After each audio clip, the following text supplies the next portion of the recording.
Good evening. James McCanney here with my Science Hour, August 13, 2015. Tremendous number of topics to cover tonight. First of all, the drought in Puerto Rico, Antilles, Brazil, continuing. They are starting to call on the military in these various locales, some for simply help to move water to restricted communities. But in Brazil, they are trying to fend off people from attacking the water facilities.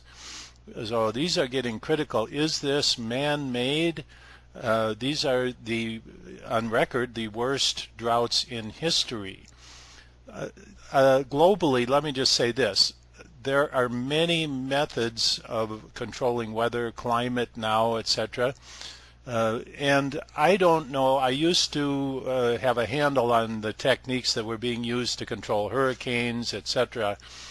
But today the advancements in weather control, weather modification, and climate control, literally long-term, managing long-term climate trends in localized areas, it's so strange that Brazil, especially around the major cities, is having such a problem with drought when other parts of South America just north of there and even south of there are having record flooding, record rain years. So this is very strange, but the methods that are used, there are so many. There is nobody on the planet that knows all of the techniques for manipulating weather and controlling weather. The problem is, and I know there are people say that are concentrating on chemtrails. I've talked about the laser satellites. I was the person that introduced that, actually working with Russian scientists in the mid-1990s. We developed the technique for basically moving hurricanes, stopping them offshore, dropping their water load offshore. And you know, everything that happens today, any technology, anything that should be used for the benefit of mankind, is quickly absorbed by the military, and within that turned into weapons, not only against military now, but against the people. Just saw an article, this came in this morning, a number of listeners sent this in. A river in Colorado, the EPA intentionally poisoned the river so they could get Superfund money and then build a $500 million cleanup facility. The corruption in the U.S. government now is so beyond control. Like I've said before, just put a gate, a barbed wire fence around Washington, D.C., run it out into Virginia there, and up the northeast corridor where most of the government support is, and just put a big barbed wire fence around it and call it a prison. I'm going to read from one of the articles. This is from the Silverton, Colorado newspaper. It says, a week before the EPA disastrously leaked millions of gallons of toxic waste into the Animas River in Colorado, this letter to the editor was published in the Silverton Standard and the Miner local newspaper, authored by retired geologists, detailing verbatim how the EPA would foul the Animas River on purpose in order to secure Superfund money. 7 days later, 500 gallon per minute flow turned the Cement Creek into a disaster, an ecological disaster, and then the EPA looking for Superfund money to build a facility to clean it. They say that plan didn't work, so now they plan to build a $500 million cleanup plant to clean up the mess. The situation with water in the world, first of all, let me say something, that this is all, you know, you have idiots in government. In that light, I want to read something, this sent in by a listener. And like I say, this sent in by a listener. It's a little story. It's rather humorous, but in another sense not humorous. This sent in by a listener. It says, once upon a time there was a king who wanted to go fishing. He called the royal weather forecaster and inquired as to the weather forecast for the next few hours. The weatherman assured him, the weatherman assured him, excuse me, I have a little problem with my mouse here. The weatherman assured him that there was no chance of rain in the coming days, so the king went fishing with his wife, the queen. On the way he met a farmer on his donkey. Upon seeing the king, the farmer said, "Your Majesty, you should return to the palace at once, because in just a short time I expect a huge amount of rain to fall in this area." The king was polite and considerate. He replied, I hold the palace meteorologist in high regard.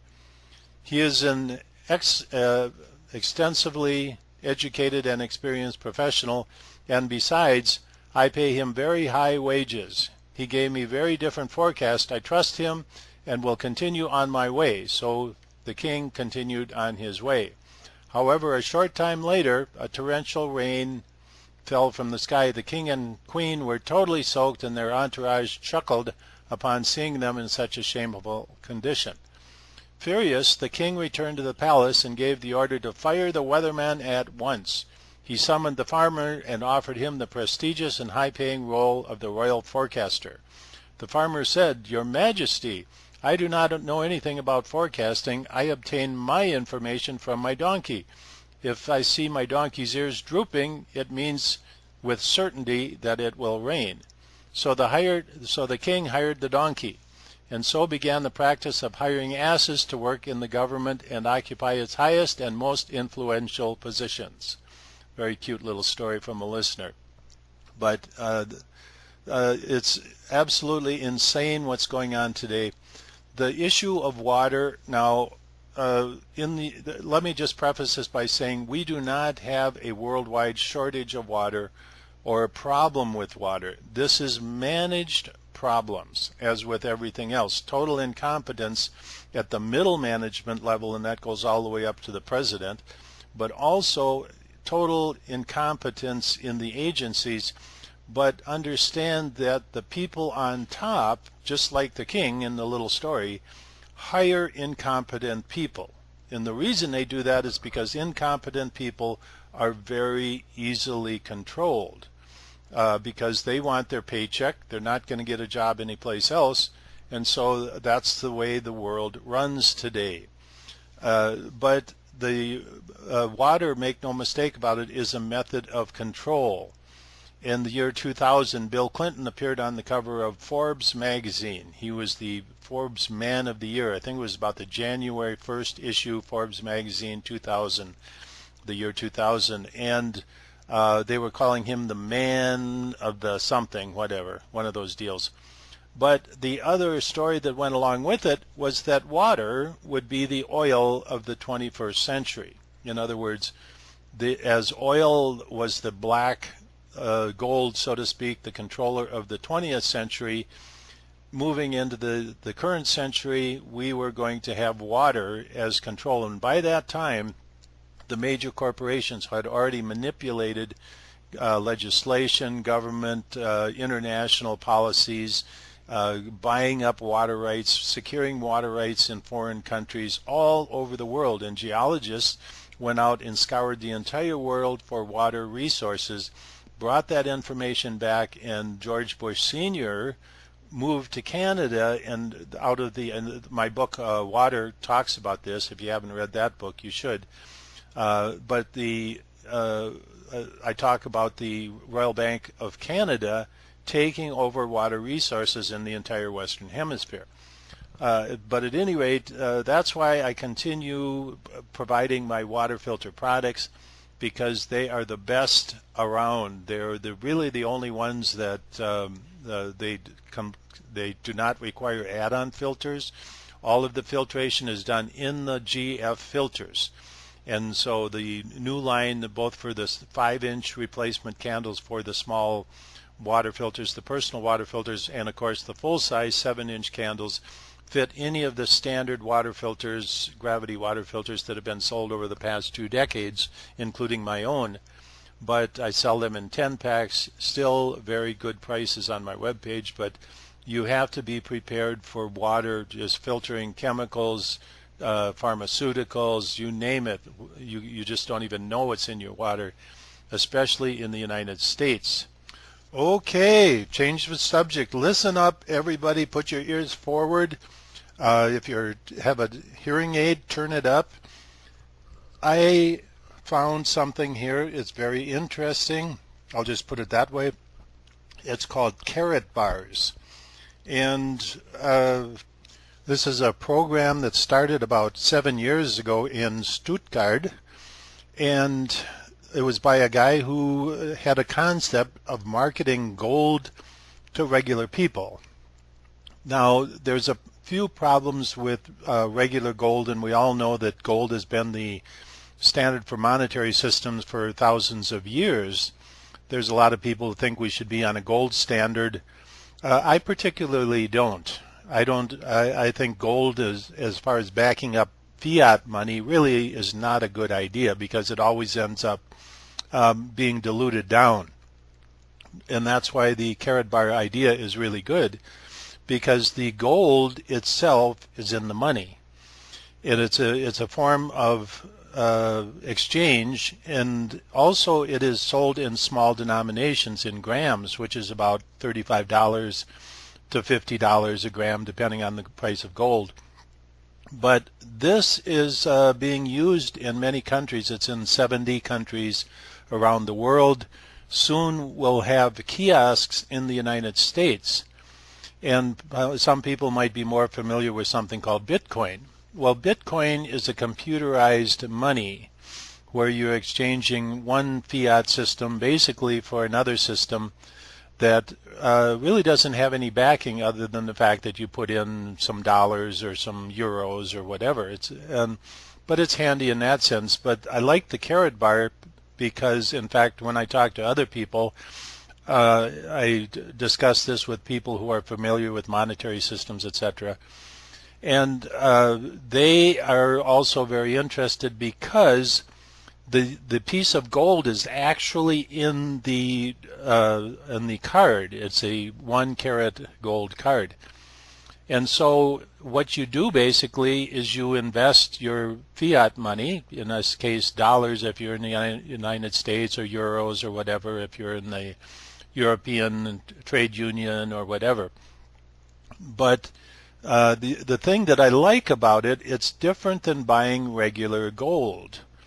Because if you buy gold from a regular distributor, typically you're buying it in ounces, and you can't spend it. Also, what happens in the United States if you buy from any of the registered gold dealers in the U.S. is they register your name. And so what happens if there's an increase in price in gold and then you sell that gold, then you get a 1099 form and you pay taxes on it. Additionally, if you understand how gold works in the United States, if you buy gold, you don't own it. The federal government can come in, and if, for example, China has a recall and demands payment on their debt, the U.S. government can come in and they go to the gold dealer and they say, who bought it? And they say, oh, John Doe over there bought some. Here's how much he's got. He hasn't sold it back because all the records are kept in 1099s, etc. And he's got the gold, and so the government comes up and they take your gold because you bought it in the U.S. from a standard gold dealer. With the carrot bars, that's not the case. And so there are many reasons why carrot bars is a very good system. And so what I did is I joined this. I'm now investing, and I have a policy that I've had a long time ago as far as investment. And it's a formula I developed, and it's very interesting how it works. But anyway, here it is. You take, if you have a certain amount of cash or liquid assets, I'm not talking about your house or your automobile, that's not liquid asset. But if you have money, say you have $1,000, and by the way, I'm not a particularly wealthy person. I don't like having money. I don't want a lot of money sitting around in bank accounts, etc. And of course, everybody needs it to live on, but I don't consider myself a wealthy person. But my advice is for people who do accumulate, is that 1/3 of your liquid assets, 1/3 should be in precious metals. And this is the extra money you have. And then 2/3 should be in whatever your currency is, euros, dollars, or whatever. But the problem is the following. You need some of your money to, if you go on a trip or you want to spend it or you do something, or have some in reserve to buy food, because the metal is not spendable. You can't buy a loaf of bread with a gold, eagle or a Canadian maple leaf. It's worth, $1,600. And how do you divide it or scrape off a little to buy a loaf of bread? Well, the problem, the traditional problem with holding precious metals, whether it's silver or gold, etc., is you do just that. You just sit there and hold it. And it's not spendable. The beauty about carat bars is it's a spendable denomination. In other words, you can spend a fraction of it, and it's in grams, so you don't have to be a millionaire to own gold. It's $35, $40 for a gram.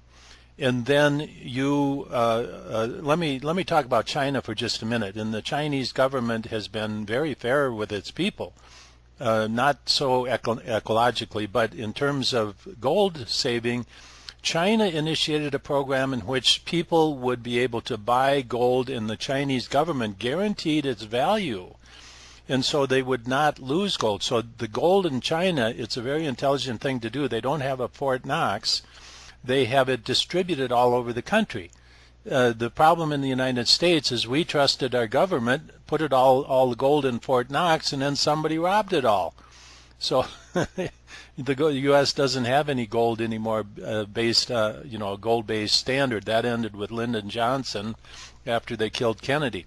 But anyway, the beauty of carat bars is that it's owned individually by people in small amounts. And it's spendable. You can spend it to buy things. I'm going to be accepting carat bars for my goods and services, etc., very shortly. By December, Amazon and eBay will be accepting carat bars in form of payment. So it's spendable. You can not only accumulate part of your wealth in gold and precious metals, but it's spendable. It's not just sitting there like this in your safety deposit box available for somebody to steal. Each gram of gold is sealed in the little card, and it has a hologram on it to make sure that it's verifiable. It's also pure 99.999% pure gold, and so 24 karat gold. A lot of the gold that you buy today is not verified, or if it is, it costs you more. So part of the whole plan is that it costs more than if you just bought, say, a piece of gold or a golden ring. I'll tell you something about jewelry in the United States I found out the hard way. This is because I travel to foreign countries. They won't take a piece of gold from the United States because you might buy what is called 24 karat gold in the United States, but it's not. Very rarely do you find 24 karat gold in the United States, unless it's in the form of minted coins. But then, like I say, how do you buy something with a cougar ant or a U.S. American eagle or a Canadian maple leaf? It's just not spendable. The second thing about carat bars is you can actually end up getting it for free. And here's the way it works. It's a network marketing program in which if you have people that sign up underneath you, then as they buy their gold and they get other people underneath them to buy gold, then you then are rewarded with a percentage of the purchase of that. And so it's a network marketing system. Of course, it's going to cost a bit more for the gold, but there's all of these advantages that it's not registered with the U.S. government. It does not come in under a certified U.S. vendor that actually comes in from a foreign country. You receive it in a package from FedEx, but here's the thing that's going to come down the line very shortly. They're going to have kiosks in the United States all over the place. They're planning around 3,000 kiosks, and that's just like an ATM machine where you can go and exchange, either extract or put in your carrot bars. And so also comes along with this a MasterCard. It's a prepaid MasterCard, does not depend on your credit rating. You don't have to apply like you do for a standard credit card with the credit rating and all of that other garbage. So, and this depends on the deposits that you have in your carrot bar account. You have something called an e-wallet where you can accumulate your carrot bar value in that. I can't explain all of this on the air. Anyway, if you're an investor and you want to look for something and you're looking to invest in precious metals, this is a system that really, I think is the best thing I've seen all along. In the past, I don't have right now, but in the past I had invested a bit in precious metals and always thought, it's just sitting there. You can't spend it if there's a revolution or a downturn in the economy or martial law. You can't spend that gold. It's just sitting there. I mean, you may as well have a piece of cardboard in that box. And so I really thought, but then eventually you can sell it back to the same vendor that you purchased it from, but they're going to charge you on both the purchase and the sale of it. And then plus you get the 1099 form, and then you have to pay taxes. It's just such a giant pain that it's really not worth it. It's for people that have a lot of money. But the crux of the issue is that regular gold and silver are not spendable. This is spendable. So it's actually a gold-based currency where the gold literally is in the cards, in the money in gram units. And so now you can buy a loaf of bread. There's going to be other types of services, goods and services related to this. But anyway, I'm not going to spend any more time on this. I have a note on my webpage. You can go to my webpage and find out more about this. And I encourage people to look into it. By the way, as with anything, if you go to the internet, and I did this too, I went through all of these negative, this is a scam, it's this and that. No, this business has been around for 7 years. It's in 70 countries. And if you look at the people who call it a scam, you will find subtly put in that YouTube video or whatever it is, advertisements where they want to sell you something else relative to precious metals. And so, these people look like, and my question is, well, why are these people such authorities? Well, they have an axe to grind.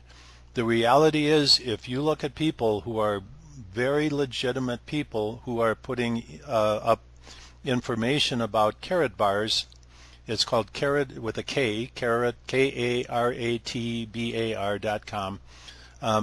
Find out about it. And also I will have information on my webpage. And what I encourage people to do is to sign up under me if you are so disposed, and then start building, and I'll have more information on my webpage. But I think this is the way of the future. I see the imminent collapse of the U.S. dollar. The U.S. dollar is becoming very strong against foreign currency. So what they're doing is they're leveraging the dollar right now to collapse the currencies in many foreign countries, especially the third world. And that's why the dollar is very strong. But as soon as they've collapsed those currencies, the dollar itself will collapse once they've got the use out of the dollar. And that's going to happen fairly soon. I would actually say probably sometime this fall. And the whole point is they want to move in another currency. But these other currencies are becoming very well established in foreign countries. So you can travel, you can use carrot bars in other countries as a medium of exchange, in other words, as a monetary system. And it's a monetary system that travels with you. That's what I like about this. It's something that really the smart investors are jumping on this like crazy. Even people who in the past have sold precious metals, they're jumping on this like crazy. Anyway, that's enough of that. I got a lot of scientific topics to cover tonight. But go to my web page, you'll see it near the top. It's a little section, and then click on that, you'll go to the information. Carrotbars.com is the location, but if you sign up, you have to sign up under someone, and so I'm asking you, of course, sign up under me. And I think this is for people, like I say, that want to make an investment in the future. This is the best thing that I've seen in a very long time. And like I say, I used to invest in metals. Like I say, I'm not a rich person. I don't have vast holdings. But the little bit I did put in that, it was just more a pain in the butt than anything else, to put it quite frankly. Like I say, you pay an interest, or you pay a fee to buy it, you pay a fee to sell it, which cuts down. Then you get the 1099 form. Now you got to pay all your taxes on it, and by the time you get done, for all your trouble and effort, and then during the time you have it, you can't spend it. It's like, it's, to me, I don't want precious metals in bulk like that. Carrot bars make sense, and now converting some of your dollars into carrot bars is a good investment, because that will carry through the collapse of the dollar. I mean, there's many reasons for this. Okay, like I said, I'll leave you to go to my webpage, JamesCCSCI.com, and I don't put things up that I don't personally believe in. Let me just give you another example. There was a time I sold oils for alternative health. I also sold flax from a wonderful place up in North Dakota, Flax USA. I sold flax for a long time. In fact, I sold the freeze-dry guys freeze-dried food. But there were other people selling those products. And so I thought, that's not what I wanted to be into, because first of all, you could get it someplace else. And second of all, it was time consuming for me. And anyway, those were things that I did for periods of time. But the carrot bar thing, I'm making a long-term commitment towards this, because I believe it is the future. It is the future of money. It's a way of taking your fiat money, putting it into something that is usable. Anyway, okay, enough of that. I don't like negative things, but when negative things happen to me, I do make them public. Now, I didn't announce this because I thought something not quite right was going on. But anyway, I was going to be a guest first hour on Coast to Coast AM last night.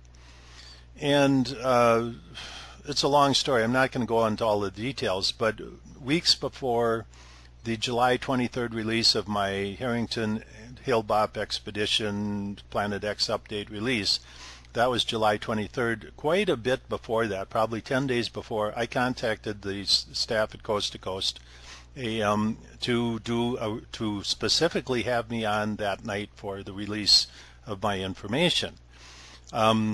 I did not get on that night, and they put somebody on talking about Planet X, and anyway, you can go see who that was. But it was really, they have their go-to people, and so I'm not going to get into politics of how things happen. But anyway, as a result of not being on that night, they said, well, jump on, we'll get you on a different night. So I sent in all my material, and when you prepare for a show like Coast to Coast, it's quite a bit of work, especially when you're dealing with detailed topics like what I have. And so it's 25 questions. You're putting a tremendous amount of work into preparing for this interview, way a lot more than the average talk show host. So I did my 25 questions, sent all the information in, and the date I was supposed to be on was last night. Well, then I get the reply back that I would be on for first hour. And I'm going, first hour? That's like the news segment. That's like announcements. There's no, in a lot of commercials, there's no time there to do a major release interview that, and why 25 questions. Additionally, they never put my name on the roster. So I was getting literally mic'd up last night, for first hour to be on the Coast to Coast show, and I got an email saying that they weren't going to do my topic. There was anyway, so I got cut off at the knees right before going on the air. So anyway, I'm going to be writing. Now, this is not the first time I've had funny business with this show. And remember, I go back to the Art Bell days, the mid-1990s. I was on with Art Bell quite a bit. Every year I did a Christmas special with Art Bell. I did, during the Hale-Bopp era, I was on the Art Bell show during the whole calamity of the Heaven's Gate disaster, which I'm calling a mass murder now, not a mass suicide.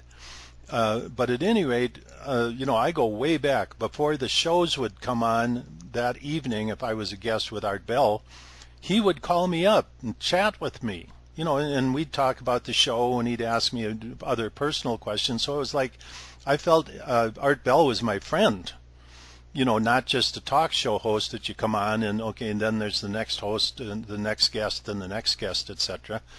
I felt like I knew him. I knew stuff about. He would ask me questions about his shortwave or his ham radio antenna, and he'd ask me physics questions. And what about this, Jim? And so we had a talking relationship. But anyway, then the Coast to Coast turned over, and the whole history of this. But anyway, I'm going to be posting on my webpage a little write-up. It's called "A Funny Thing Happened to Me on the Way to My Coast to Coast Interview." And unfortunately, and now this gets into the politics of the show, who owns the show, and various other things. And I don't want to spend any time on this show talking about this. As I say, it turns into a negative topic. But I think the history of this should be made public, of my encounters and various other things. So at any rate, look for that coming up on my webpage. It's called "A Funny Thing Happened to Me on My Way to My Coast to Coast Interview." So anyway, life in the big city. You're out here. It's a strange world, let me tell you. And I've ridden through the bumps and the lumps here for a lot longer than any of these people have been around. Back in the 1979 to 81, I was at Cornell University in the midst of the NASA hubbub, the first space probes going into outer space. I'm producing my electric universe information. I'm right on campus, right in nose to nose with the NASA scientists, confronting them that their theories and theoretical work is all bogus. So yeah, I've been up and down the street a few times, kicked around the block a few times, and probably more than people have walked around the block. And so when all of this, say the recent Planet X stuff comes along, or the people talking about Nibiru, let me tell you, everybody compared to me is a Johnny-come-lately. And so the reason I have this show is to talk to the public, and it's important for the public to know all of these things that are going on, because what happens behind the scenes is many times more important than what happens in the visible scene. Okay, so on to that. Just look for that on my webpage also. And I hate to mix all this negative stuff in, but I just think, hey, it's part of history. It's the way it is. And it's important for people to understand this. While I'm talking about that note, there are ongoing entourages, let me just say, lots of people out there who still are pounding this Planet X topic, and they don't have any real information. The majority of them are information pirates. They simply take information from over here, over there, and they maybe start, the door opens up for them for some reason, but then they take information from other people, they put it all together, and they come up with some Planet X story. Well, it comes down to the bottom line of this. Planet X topics, or dealing with Planet X issues, it's an astronomical topic. There is a standard format when you are starting to predict about, or say, and I never make predictions. There's some clowns running around saying I'm making predictions or Planet X is here. No, that is not me. That a bunch of goofy people, and I don't have time to go out, and there's probably a dozen right now at any given time trying to use my name or whatever. and I believe my audience is savvy enough at this point not to follow that. They know what, if they want to know what I say, go to my webpage. But the point is that the format for predicting or giving scientific information about an astronomical object is very standard. And so the whole issue is that if you're going to make a statement about something in the solar system or coming into the solar system, whatever, there's a standard format. None of these people know about it. It's not super rocket scientists. Anybody that can do investigative work can certainly come up and understand these scientific formats. None of them have it because they're lazy. It's too easy to go out and pick up 20 different things. Oh, they're building cave cities. Oh, there's missing government money. Whatever it is, I don't care. When you come to talking about some planetary or asteroid or some kind of astronomical body, you need scientific data. If you don't have it, you don't have anything. Period. Here's something in the news. There's a group of Russian scientists who made a crowdfunding effort for a Tesla tower, and they say this is to transmit energy. I've said before in the air, the Tesla tower, as it was designed, and I've seen a couple good YouTube videos, not made in the US because that's total disinformation, but they were made in the country where Tesla was born, and they really talk about what Tesla was doing. In his Colorado Tower facility, also in the Wardenclyffe facility, the whole idea was to collect energy. And all these people that are saying Tesla's tower was used to transmit energy, or that's what he wanted to do, where was he going to get the energy to do this? And this project by the Russians is a great example that they don't know what's going on. They want to build a Tesla tower and transmit energy to all the world, but boys and girls, they don't have any source of energy. They don't know how it works. They don't know what the original purpose of the Tesla tower was, something that I rediscovered, published in my book, Atlantis to Tesla, The Colburn Connection. But what they're saying is, well, gee, if we just put enough solar panels out there, we could get the energy from solar panels, and then we transmit it all over the world. Well, where your Tesla tower is, the sun is only valuable for solar panels for about 4 hours of the day. So what are you going to do the other 20 hours of the day? You know, this is so absurd. Plus, you're going to kill a lot of birds. But now when they estimate the amount of solar panels they would need at current market price, it would be $3 trillion worth of solar panels. But the $64,000 question is, where did Tesla plan to get the energy to transmit on his Tesla tower? He didn't have access to solar panels, let alone $3 trillion worth of solar panels. He didn't have any other access to energy. He had sold all his energy producing equipment to Westinghouse, and Morgan had also invested in Tesla, basically shutting him down after the $100,000 that J.P. Morgan invested in him out in the Colorado facility. But the end result is, where was Tesla going to get the energy to transmit? You know, it's so stupid, you know, that it just begs the question, but none of these people can figure this out. It is just so amazing how many people are running around talking about Tesla that have no idea what the guy was doing. There is an object, it's a very interesting object. It's called 2003 EL61, and it lies in an orbit far, far, far beyond Pluto. Now, it's not named a comet, it's simply an object. Now, this is a great example of a trans-Pluto planet.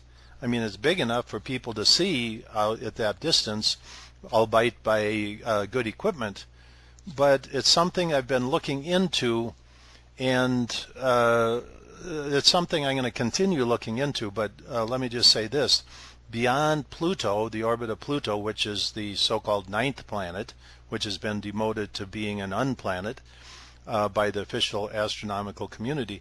Beyond there, they have discovered literally thousands of planets, and they don't know what to do about these. They're making up scenarios, fairy tale science scenarios like, oh, 4 billion years ago another star passed ours and we took some of their planets and they took some of ours. Well, still it doesn't account for 1,000 planets, boys and girls, grandmas and grandpas. It's so absurd. Just making a point of that. And some of those objects out there are very big. I do discuss this. I touch on this topic in my new release, the July 23rd, 2015, Hale-Bopp, Harrington. It's the 20th anniversary of the so-called discovery of Hale-Bopp. The Harrington Planet X update special, and I encourage people, that's also on my webpage. I encourage people to go listen to that. That's the material that they did not want me to present on Coast to Coast last night. And now there's two sides of this. I can understand that they want to control topic. They don't want these controversial issues. They don't want to dig back into, basically digging up the grave of all of this material. But let me tell you something, boys and girls. Coast to Coast AM was central to a lot of the misinformation that came out about Hale-Bopp, about the Nancy Leader. How many times was Nancy Leader on that show talking about the end of the world, 2003, May 15th, and it never happened. Coast to Coast was central to a lot of the misinformation that came out. I was on Coast to Coast trying to rectify this and talk about real science, real nature of the solar system, so I had my 2 cents in. It's not like I want to control all the content of a radio show. But when you're a radio show that's integrally involved in all of this information, and then when finally somebody like myself puts all of the pieces together, the jigsaw puzzle of misinformation, and I want to come on the air and state this, and they go, no, we don't want to talk about it. Let's step back a little bit, boys and girls. Something hocus pocus is going on here. Anyway, that's the story. Like I say, I don't want to dwell on that, but whenever you touch on any of these topics, you come up to that brick wall, which is NASA, Tier 2 science, fairy tale science. Okay, on to another topic here. Rosetta mission now today, August 13th, is the perihelion, that is the closest approach of Comet 67P, the Rosetta mission from Europe.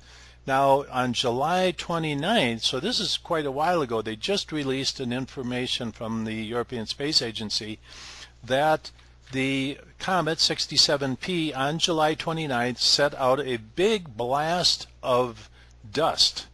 And you could see it. It was typically, they say that the jets coming off of the nucleus are much fainter than the nucleus, and remember, the nucleus is pitch black. I mean, this is blacker than the charcoal in your barbecue. It's twice as black as that black. That's how black it is. And so when the typical rays come out, they're very faint. And what's going on? Well, the electron beam that comes from the sunward side is part of the electrical discharge, the plasma discharge comet model, my model for the correct working of a comet. It burrows in and actually burns a hole into the surface, and that blasts out dust, etc. And so this blast, however, only lasted for about 10 minutes. And so what I want to point out is how the news media is trying to distort the news, and they're distorting it over the voice of the scientists.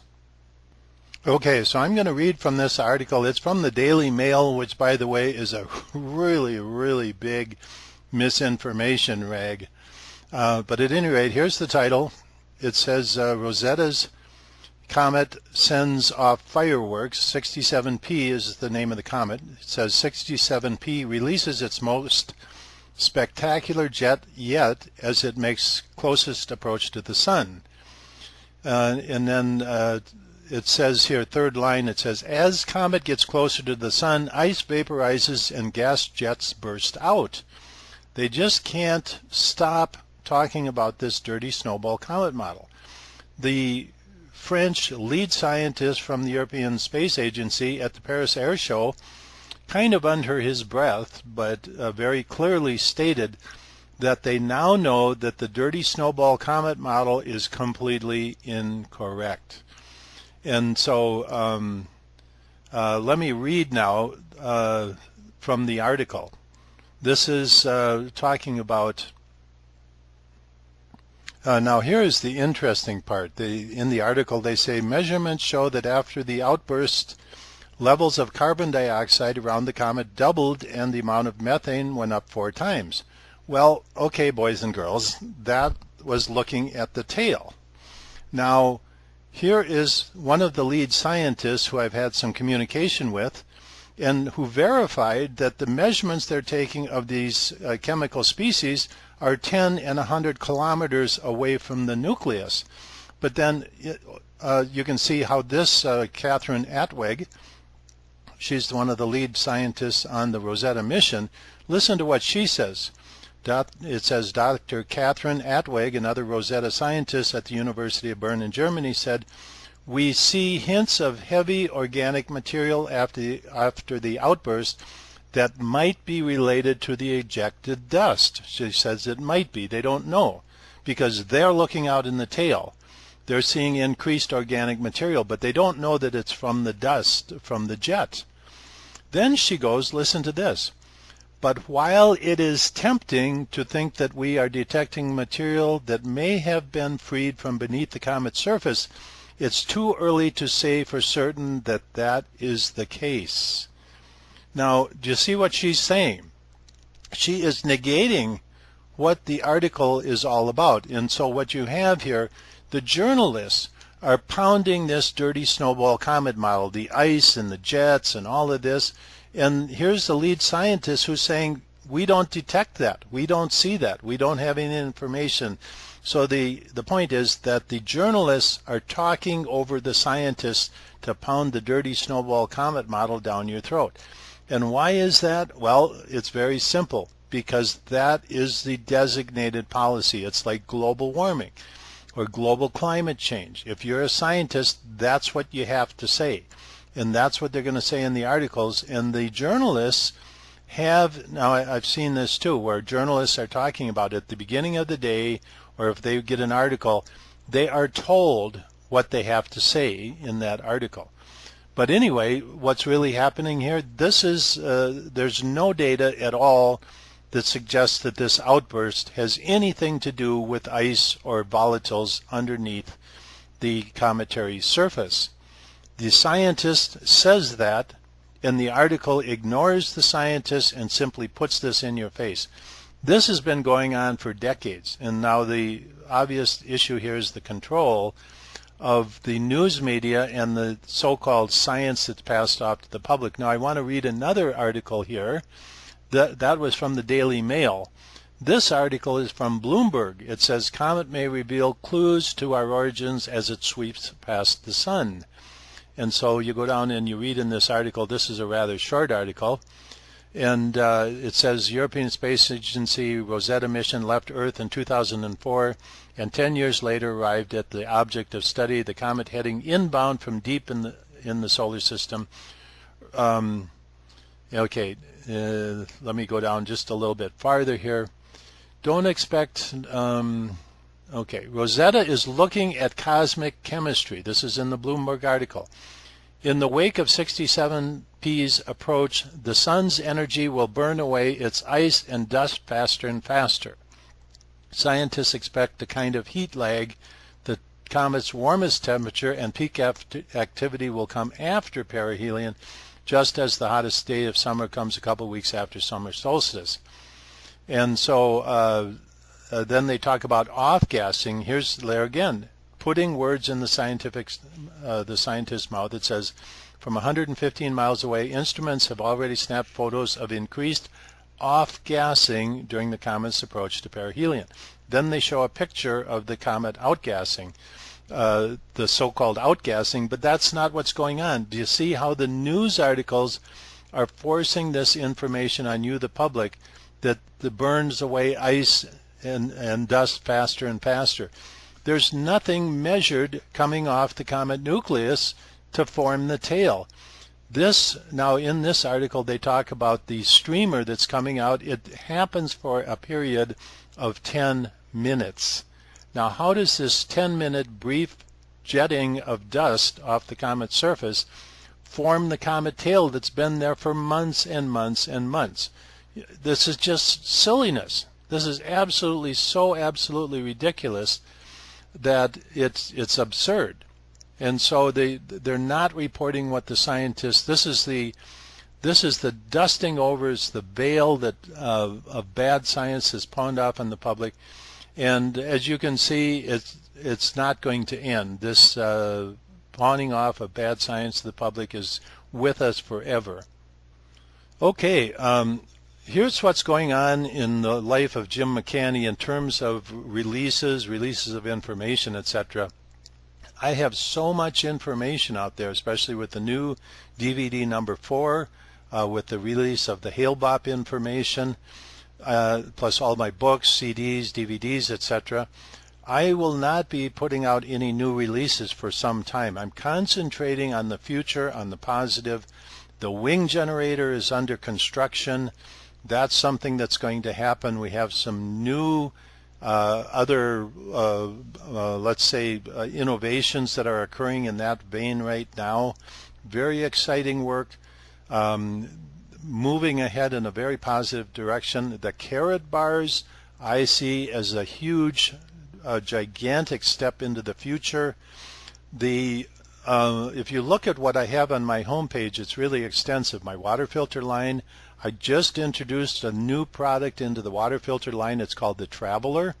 It's a shorter version of the stainless steel. Now these are the products that I sell there. The water filter products are the highest quality water filter products you can get. They're for your kitchen, they're for emergency, they're for travel. But the Traveler model, it's a bit shorter. It fits under your countertop. That's been very interesting to see the public reaction to that. They're buying those. Right from the first day I announced it a few weeks ago. And so I'm really happy with where things are today. Moving on into the future, all of this negative stuff that happened in the past, I think it's very important that the public really understand what's going on. But it's a lesson. It teaches us, number one, that the government is hiding a lot of information. They are going to extreme efforts to block information to get to you, the public. My material, every time something comes up, whether it's encryption, whether it's the topic of how the solar system works or weather control, my work ends up right smack dab in the middle of it, because I'm showing how the solar system works, how weather works, etc. And that is not what they want you to understand. They want you to think that the weatherman predicts the weather and the weather just happens. There's no reason for it, just la-di-da. But let's look into the future. Here's what I see in the future, and this is what I want everybody out there to concentrate on, and I know many of you already are. The idea of a eco-village, or what I call free living. In other words, you are working for yourself. You're working for your food, your housing. Something I'm working on is transportation. When you go to that gasoline pump and pump petrol fuel into your car, the real cost of that is unbelievable. So if you can see what I'm doing, my goal is to get you off of all of this. And one of the big things that everybody out in the eco world, the rejuvenation of the world type settings, is to get off of the grid, to get off of using petrol fuel. And these people want to stay in the modern age. They don't just want to move back to the cave ages just because the modern world is so messed up. They want modern conveniences, but they don't want it to harm the environment or other people. They don't want wars in the Mideast just so we can have gasoline in our cars. The issue of the money and international spending, the ability to purchase and travel and have what you work for This has all been done away with by the people, the greed that controls our world and society. So what I'm doing is I am literally living this life, and I'm trying to bring other people into this world. Clean water, good food, inexpensive housing, inexpensive transportation that is not ecologically damaging. The social aspect of this, getting to know your family, spending time with them, all of the social things that go along with living a decent life. That's why they want, the mom and dad working and the kids are at school, at the government paid school, getting their brains filled with garbage. Everybody comes home at night, quick eats something and goes and watches the government controlled boob tube. This is insanity, and this is the way most people live. So if you're going to stop the train and get off, the train ain't going to stop. You just have to jump and find your way in this world, and just get out of there and start living your own life. I call it First Nation, living your own democracy. And while I'm thinking of it, I should also mention the fundraiser for the Wing Generator project ended on August 3rd. That was very successful. Thanks everybody who contributed. Also, many people were able to contribute on the web page.